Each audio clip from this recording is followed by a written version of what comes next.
ジョンボクは少し間を置いて答えた。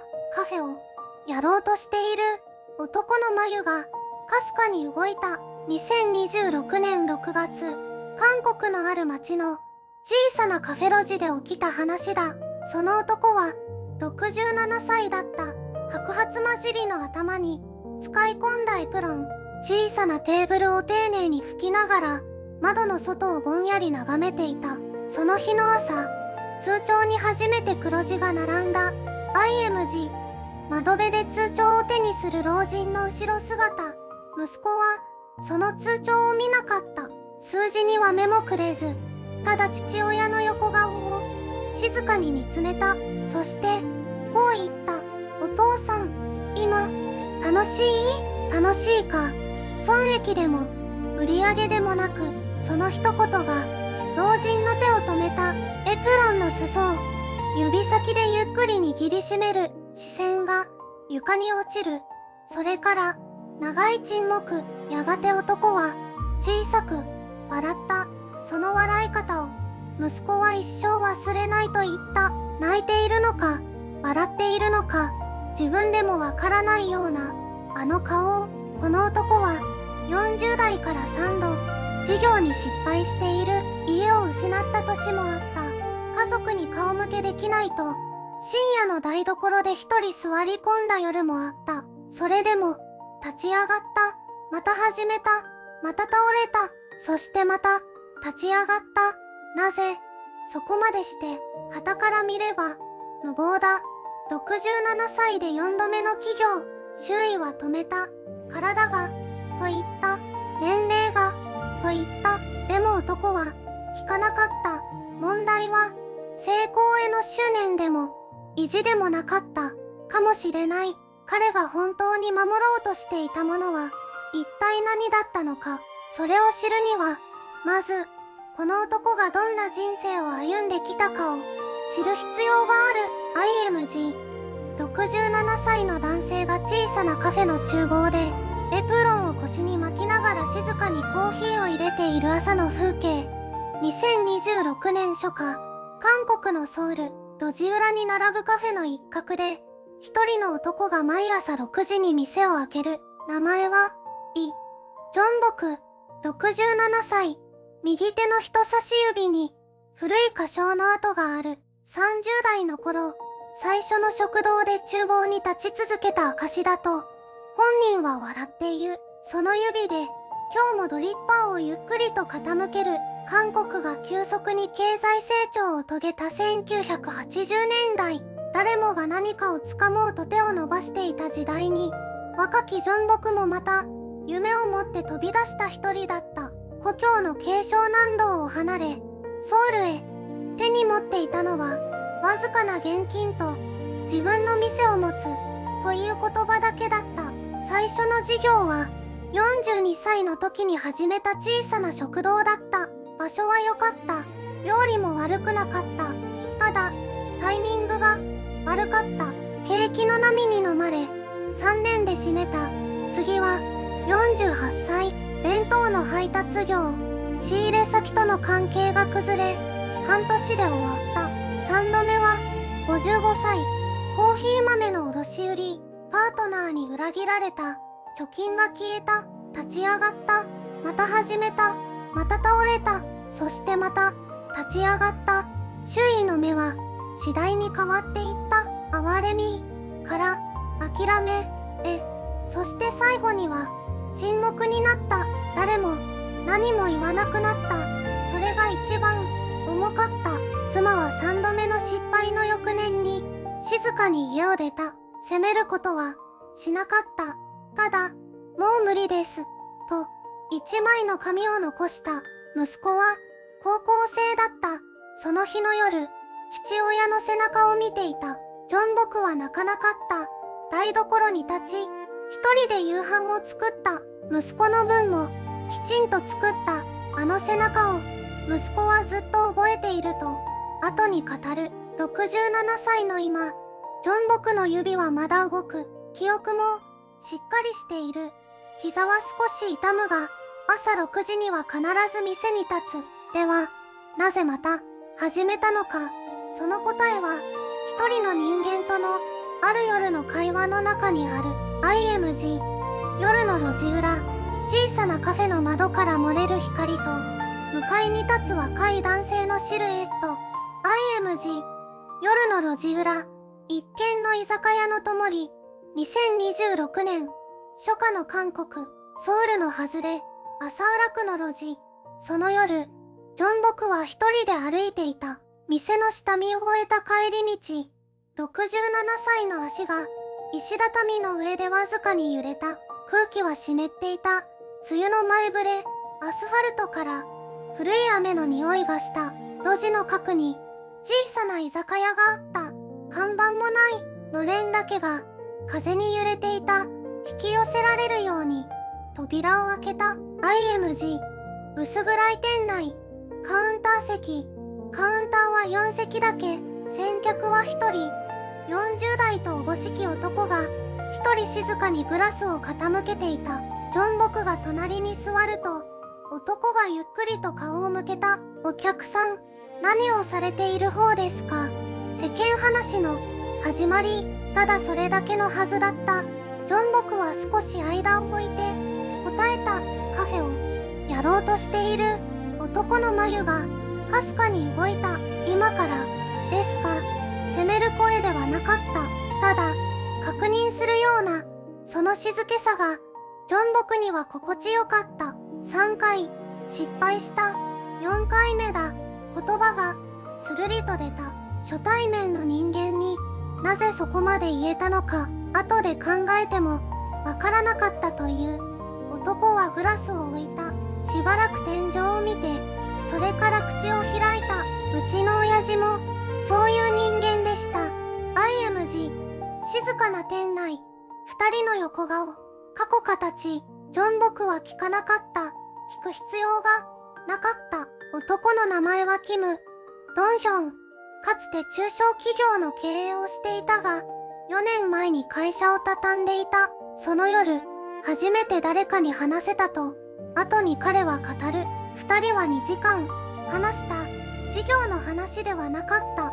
失った時間のこと、誰かに謝れなかったこと、それでも朝が来たこと、居酒屋を出ると、夜が深くなっていた。路地に霧が漂い、街灯が滲んでいた。ドンヒョンが言った。連絡先、教えてもらえますか？ジョンボクは少し笑った。久しぶりの笑みだった。電話番号しかないぞ。それで十分です。その夜の出会いが何をもたらすのか、二人はまだ知らなかった。ただ、帰り道のジョンボクの足取りは、来た時より少しだけ軽かった。共に過ごした時間の中で、その軽さは、やがて確かな形へと変わっていく。二人が最初に言葉を交わしたのは、2026年の1月だった。正月明けの、まだ冷たい朝、ジョンボクは毎朝7時に、決まってカフェの窓を雑巾で拭いた。右から左へ。同じ方向に、同じ回数。その手癖を、ドンヒョンは開店前から外で見ていた。何を見ているんだ、とジョンボクが言った。癖だな、と思って、とドンヒョンが答えた。ジョンボクは少し止まった。それから、また拭いた。右から左へ。2月に入ってすぐ、難しい日があった。仕入れ業者が突然、取引をやめると言ってきた夜のことだ。ジョンボクは帳簿を広げたまま、1時間、何も書かなかった。ペンを持ったまま、動かないまま。ドンヒョンが気づいたのは、電話コーでジョンボクの声が、いつもより低かったからだ。今夜、行っていいですか？ジョンボクは、来なくていい。と言った。ドンヒョンは来た。何も言わず、向かいの椅子に座った。コーヒーを、自分で入れた。一杯は自分の分、もう一杯は、ジョンボクの前に静かに置いた。結局、その夜は大した解決策も出なかった。でも帳簿を閉じたのは、二人同時だった。笑った日もあった。3月の終わり、ジョンボクが新しいメニューを試作した日だ。黒豆のラテ、自信満々で出してきたのに、ドンヒョンが一口飲んで、黙った。どうだ、炭、みたいな味がします。沈黙、それからジョンボクが吹き出した。腹を抱えて笑った。ドンヒョンも笑った。3回失敗した男が、また失敗した。ジョンボクが言うと、ドンヒョンは首を振った。これは失敗じゃないです。試作です。同じことだろう。違います。記録に残るかどうかが。違う。ジョンボクはその言葉を、すぐには返さなかった。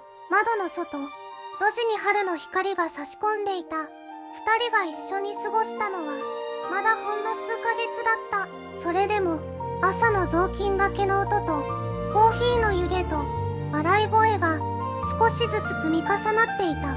小さな積み重ね。それが何かを、二人はまだ名前で呼べなかった。ただ、確かなことが一つあった。ジョンボクは毎朝、窓を拭いていた。右から左へ。同じ方向に、その手が、ある朝、止まる日が来るとは、まだ誰も知らなかった。IMG。春の光が差し込むカフェの窓辺。白い雑巾を持つ追いたてのアップ。窓ガラスに、春の光が斜めに当たっていた。聖木の手は、右から左へ、いつものように、静かに動いていた。2026年、4月の終わりだった。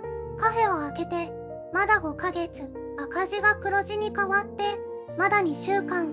その朝、電話が鳴った。IMG。カウンター越しに、震える手でスマートフォンを持つ老人の横顔。番号に見覚えがあった。病院。それだけで、わかった。お父さんですか。声は、柔らかかった。柔らかいほど、怖い。検査の結果が出ました。雑巾が、床に落ちた。音もなく。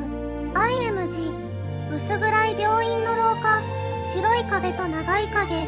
医師の言葉は、短かった。膵臓。ステージに、早期発見。ではある。しかし、手術が必要。聖木は、椅子に座っていた。座った記憶は、なかった。気づいたら、座っていた。窓の外、桜がまだ散っていなかった。5日前、息子と2人でその桜を見た。父さん、今年は長く咲いてるね。と、息子が言った。聖木は笑って、俺も長く咲かないとな。と返した。その言葉が、今、歯になって戻ってきた。IMG。夕暮れのカフェ。電気を消し忘れたまま空になった椅子。その日、カフェは開けなかった。初めて、休んだ日だった。3度、授業に失敗した。40代、50代、60代。その度に立ち上がった。しかし今回の敵は、相手の顔が見えなかった。お金でもない。景気でもない。競合でもない。自分の体の中にいた。IMG。病院の待合室。夜の蛍光灯の下でうつむく老人の背中。息子に電話しなかった。夜の10時までできなかった。画面を開くたびに閉じた。何度も閉じた。父さん、どうした？息子が先にかけてきた。聖木は一言だけ言った。病院に行ってきた。沈黙が続いた。3秒か10秒かわからなかった。今から行く。それだけだった。息子はそれだけ言って電話を切った。IMG。深夜のカフェ前。街灯に照らされた石畳。聖木はカフェの鍵を握ったまま外に立っていた。骨の中まで冷えた。春なのに、4月なのに、窓に映った自分の顔を見た。67歳。またゼロになるのか。答えはまだなかった。ただ遠くから足音が近づいてきた。足音が近づいてくる。息子の足音だった。聖木は動けなかった。鍵を握ったまま、春の夜に一人で立ったまま、息子が角を曲がってきた。コートもまとわず走ってきた跡が息の荒さに残っていた。二人はしばらく何も言わなかった。カフェの灯だけが二人を照らしていた。あの夜から聖木はよく思い出す。ここまで来る間に何度やめようとしたか。一度目に事業を畳んだのは43歳の秋だった。仕入れ先が突然倒れた。在庫だけが残った。倉庫の隅に積まれた段ボールを一人で眺めた夜があった。泣かなかった。泣けなかった。二度目は51歳の冬だった。パートナーが資金を持って消えた。信じていた人間だった。その年の年越しは家族に言えなかった。食卓の前で笑う練習をした。三度目は58歳。時代が変わった。清木の店だけが変われなかった。それでも辞めなかった理由を人に聞かれるたびに清木は少し考えた。大きな理由などなかった。引き出しの奥に古い封筒がある。差出人はもう滅び、40代の頃一番苦しかった時期に近所の老人から届いた手紙だった。あなたが毎朝明かりをつけているのを見ています。それだけで私は朝が来たと思える。たったそれだけの文章だった。封筒はもう黄ばんでいる。何度も折りたたんで開いたせいで核が擦り切れている。捨てられなかった。67歳になって4度目の店を開けた朝も清木はその封筒をポケットに入れた。誰にも言わなかった。ただ入れた。明かりをつけた。誰かの朝になればいいと思いながら息子が目の前に立っていた。清木はようやく口を開いた。心配させたな。息子は首を横に振った。そして静かに言った。父さん。その先を息子は続けなかった。続けなくても分かった気がした。風がカフェの看板をかすかに揺らした。閉店の時刻をとっくに過ぎていた。それでも二人はそこに立っていた。夜の中に灯が一つまだ消えずにいた。IMG。夜明け前の薄暗いカフェ。椅子が一脚だけ窓際に置かれている。翌朝午前5時、彼は目が覚めた。眠れたのか眠れなかったのか、それさえよくわからなかった。布団の中で天井を見上げた。40代の最初の失敗、50代の2度目、60代の3度目、そのすべてが静かに頭の中に並んだ。今度も同じかもしれない。その考えが胸の奥にひっそりと居座っていた。IMG。朝もやの中、カフェへと続く細い路地。起き上がった。着替えた。鍵を手に取った。誰かに背中を押されたわけではない。ただ体が動いた。カフェへの道は十分もかからない。朝の6月の空気はまだ少し冷たかった。石畳の路地に前日の雨の跡が残っていた。その水たまりを彼は踏まずに避けた。なぜかその瞬間、息子の顔が浮かんだ。父さん、失敗してもいいよ。あの言葉が胸の奥でもう一度だけ鳴った。IMG。店の鍵を差し込む追いたてのアップ。扉を開けた。静寂。椅子の並びが昨日のままだった。電気をつけた。明かりがゆっくりと広がった。カウンターの向こうに自分の影が映った。67歳の男の影。彼はその影をしばらく見つめた。逃げなかった。笑いもしなかった。ただ見た。IMG。コーヒーを丁寧に入れる手元。湯気が立ち上る。コーヒーを入れた。誰のためでもない。最初の一杯。湯を注ぐ速さを前日より少しだけ落とした。香りが違った。気のせいかもしれない。でも確かに違った。その朝から何かが変わり始めた。劇的な変化ではない。看板が輝いたわけでも客が押し寄せたわけでもない。ただ彼の立ち方が変わった。カウンターの前に立つとき、もう背中が丸くなかった。扉が開くたびに目線が上を向いていた。3度の失敗が重りではなく土台になりつつあった。IMG。夕暮れ、カフェの窓に本日も営業中の札。6月が7月になった。7月が8月になった。その変化を一番近くで見ていた人間がいた。息子だった。ある夜、息子は通帳ではなく1枚の紙を持ってきた。そこに書かれていたのは数字ではなかった。その紙に何が書かれていたのか、それがこの物語の核心に触れる。息子が持ってきたのは夜の10時過ぎだった。カフェの閉店作業が終わり、父が椅子に座って足を伸ばしたその瞬間だった。紙切れ1枚、折り目が3つついていた。父は無言で受け取った。開いた。そこに書かれていたのは数字ではなかった。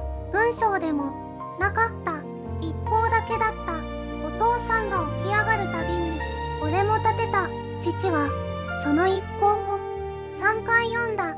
声に出さず口だけが動いた。唇が静かに震えた。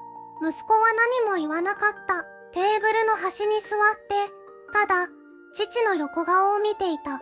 父の手が紙の端を少しだけ握りしめた。シワが寄った紙にではなく父の指に、67年分の指に3度全てを失った。40代で1度目、50代で2度目、60の声を聞いて3度目。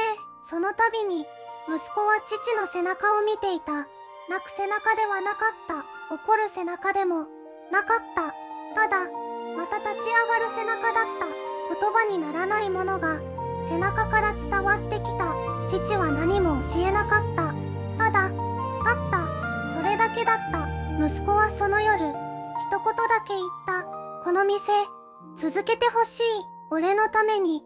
父は顔を上げなかった。紙を静かに胸のポケットにしまった。翌朝、2026年8月のある朝、父は開店前に一人でカフェの椅子を全部拭いた。いつもより丁寧に一脚ずつ丁寧に。誰も見ていなかった。カメラもなかった。息子もいなかった。それでも父は全部拭いた。扉を開けた。光が床に伸びた。父はその光の中に一歩踏み出した。背中はもう丸くなかった。この人は今何を思って立っているのか。3度の敗北が土台になった男が最後に手にしたものは何だったのか。それは次の話へと続いていく。IMG。 夜明け前のカフェ路地。街灯が一つ石畳を照らしている。2026年夏、ソウルの小さなカフェ路地。彼は今日も一番早く来る。朝の5時半。シャッターを開ける前にまず外の石畳を履く。誰に頼まれたわけでもない。マニュアルに書いてあるわけでもない。ただそうしている。ずっとそうしてきた。IMG。 ほうきを持つ老人の手。節くれだった指。静かな朝の光。67歳の手は40代の頃と形が変わった。節が増えた。少し震えることもある。それでも動く。止まらない。彼の一日はコーヒー2杯から始まる。1杯目は開店前に一人で飲む。椅子に座らずカウンターに寄りかかって窓の外をただ見る。 IMG。 カウンター越しに外を眺める男の横顔。湯気が立ち上るカップ。路地が少しずつ明るくなっていく。配達のバイクが1台通り過ぎる。猫が塀の上を歩いていく。彼は何も言わない。ただ見ている。3度の失敗を経た目はこういう朝の小さなものをゆっくりと追うようになった。以前は見えていなかったあの光の粒が今は見える。 IMG。 朝の路地に差し込む車高。石畳に伸びる細い影。2杯目のコーヒーは午後にとっておく。店が少し落ち着いた頃、彼は裏口から出て近所の公園のベンチに座る。いつも同じベンチ。左から3番目。そこで古いイヤホンを耳に入れる。スマートフォンの中のもう20年以上聴いている歌。曲名は教えてくれなかった。ただ落ち着く、と、それだけ言った。IMG。公園のベンチ。木漏れ日の中で目を閉じる男。古いイヤホン。変わったことがある。笑うのが早くなった。怒るのが遅くなった。謝るのが上手くなった。変わらないこともある。朝、一番に来ること。石畳を自分で履くこと。閉店後、椅子を丁寧に拭くこと。誰も見ていなくても IMG。夕暮れのカフェ内部。一つ一つ丁寧に拭かれるテーブル。息子は先月、また会いに来た。通帳の話はしなかった。売り上げの話もしなかった。ただ、隣に座って同じ方向を見ていた。父と息子が並んで同じ窓の外を見ている。それだけの時間が今は何より重い。IMG。並んで窓の外を見る父と息子の後ろ姿。夕日が路地に落ちている。